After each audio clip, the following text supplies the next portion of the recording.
tez unuttun beni.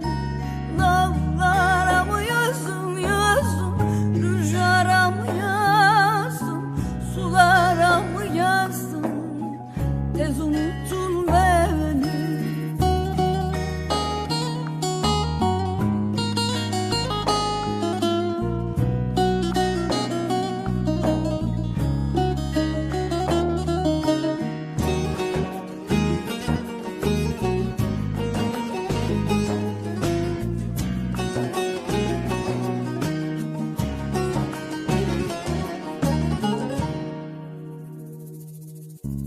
Hayli zaman oldu, ne aradın sordum, hayli vakit doldu, gelmedin durdun.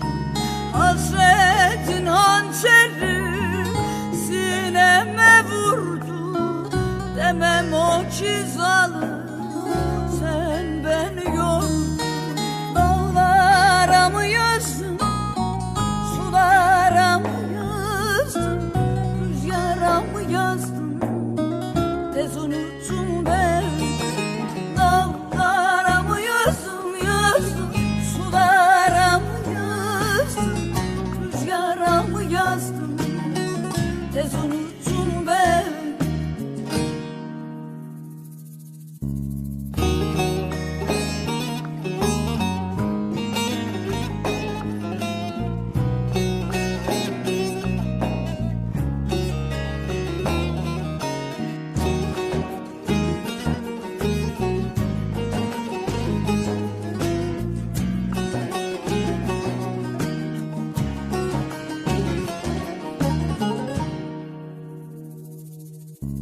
Hayli yıllar oldu, bekledim durdum, hayli mevsim doldu, gelmedin soldu. Yarın vicdanına kara su mu doldu, duy sesimiz alır, hayat senle doldu. Dağlara mı yazdın, sulara mı yazdın, rüzgara mı yazdın, tez unuttun beni. Dağlara mı yazdın yazdım, sulara mı yazdın, rüzgara mı yazdın,